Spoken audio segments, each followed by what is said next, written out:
بہت محنت کے بارے میں ایک جو آپ کام ہمارے تو کسی نے وہ مذاکروں کی مان کے خلاف جی بڑی بےوقع لوگوں کو دیتے اس کا یہ مطلب نہیں کہ محنت نہیں یہ بڑے بڑے بڑے محنتی تو وہ پہنچنا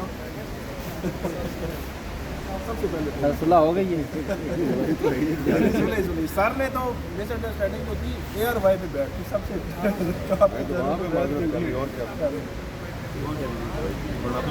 سر تھوڑا سا بتائیے گا آج کے کیس کے حوالے سے. یار آج جسٹس عامر فاروق صاحب کی عدالت میں جو ارشد شریف صاحب کے مرڈر کی انکوائری کے لیے ہم نے جوڈیشل کمیشن بنانے کی جو درخواست دائر کی ہوئی ہے اس کی کافی لمبی سماعت ہوئی ہے، اور اٹارنی جنرل منصور عوان صاحب جو ہیں انہوں نے یہ آرگومنٹ پیش کیا ہے جی کہ اگر جوڈیشل کمیشن بنا بھی دیا جاتا ہے تو اس جوڈیشل کمیشن کو کینیا میں ایکسیس نہیں ملے گی کیونکہ کچھ قانونی پیچیدگیاں ہیں. تو انہوں نے کہا جی کہ ابھی ہم حکومت پاکستان اور کینیا کی حکومت کے درمیان کچھ معاملات چل رہے ہیں، اور کوئی قانونی معاملات جب طے ہو جائیں گے تو پھر اس کے بارے میں سوچا جا سکتا ہے. ہمارا اس میں آرگومنٹ یہ تھا کہ سپریم کورٹ نے ایک سو ووٹو ایکشن لیا تھا، 1.5 سال گزر گیا، اس کی آخری ہیئرنگ پچھلے سال جون میں ہوئی تھی، معاملہ آگے نہیں بڑھ رہا. ارشد شریف کے قتل کے بعد بہت سے صحافی قتل ہو چکے ہیں، اور ایسا لگتا ہے کہ کوئی صحافیوں کو قتل کر لے، اغوا کر لے، ان پہ جھوٹا مقدمہ دائر کر دے تو اس کو کوئی پوچھنے والا نہیں ہے. مجھے پچھلی ہیئرنگ میں جسٹس عامر فاروق صاحب نے کہا تھا کہ آپ کورٹ کو ایک رپورٹ دیں کہ پچھلے 2 سال میں کتنے صحافی جو ہیں ان کی ٹارگٹ کلنگ ہوئی ہے، اور خاص طور پہ یہ سال 2024 میں کتنے صحافیوں کی ٹارگٹ کلنگ ہوئی ہے. تو میں نے کافی دن پہلے وہ رپورٹ جمع کروا دی تھی، آج میں نے کورٹ کو بتایا بھی ہے.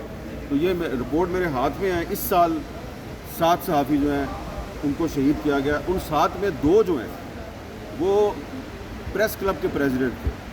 صدیق بلوچ صاحب جن کو گاڑی میں بم پھینک کے شہید کیا گیا وہ خوددار پریس کلب کے پریزیڈنٹ تھے، اور خلیل جبران افریدی صاحب جن کی ٹارگٹ کلنگ ہوئی ہے وہ لنڈی کوتل پریس کلب کے پریزیڈنٹ تھے.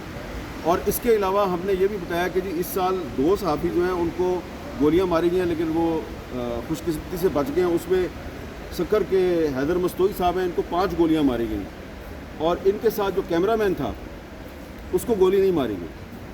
تو جو حملہ آور تھے انہوں نے پوچھا اس کا کیا کرنا ہے، انہوں نے کہا اس کا آرڈر نہیں ہے. تو کیمرہ مین بچ گیا، اس کو آرڈر نہیں تھا. حیدر مستوئی کو 5 گولیاں مار دی گئی. تو ہم نے کورٹ سے یہ کہا کہ جی اگر ارشد شریف کے مرڈر کی انکوائری نہیں ہوگی تو اسی طرح صحافیوں کو شہید کیا جاتا رہے گا. 2021 سے آج 2024 تک 18 صحافی شہید ہو چکے ہیں. اب آپ یہ دیکھیں کہ یہ کوئی ایسے نہیں ہوا کہ کوئی بس کے نیچے آ گیا ہے یا سیڑھیوں سے گر کے شہید ہوا ہے. سب کو ٹارگٹ کلنگ کا نشانہ بنایا گیا. موٹر سائیکل سوار آتے ہیں، گولیاں مار کے چلے جاتے ہیں، سر میں گولیاں مارتے ہیں، سینے میں گولیاں مارتے ہیں. صرف صدیق بلوچ صاحب جو ہیں ان کو گاڑی میں بم پھینک کے شہید کیا گیا.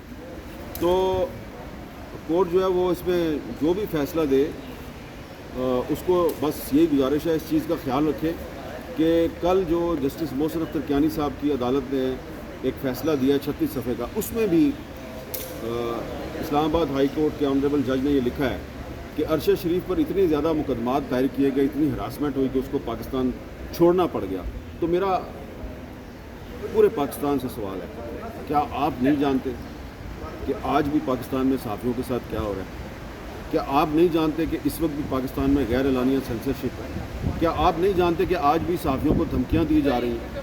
گزشتہ ہیئرنگ میں آج بیرسٹر شعیب رزاق صاحب نے کورٹ کو بتایا کہ گزشتہ ہیئرنگ میں ارشد شریف صاحب کی اہلیہ اور ان کا بیٹا عدالت میں آئے اور انہوں نے عدالت سے درخواست کی کہ ہم پارٹی بننا چاہتے ہیں.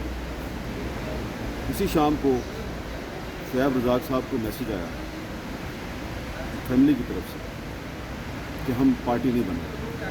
اب آپ مجھے بتائیں کہ پہلے فیملی خود چل کے آتی ہے کورٹ میں کہ ہم نے پارٹی بننا ہے، اور پھر فیملی شعیب رزاق کو کہتی ہے کہ جی ہم نے پارٹی نہیں بننا.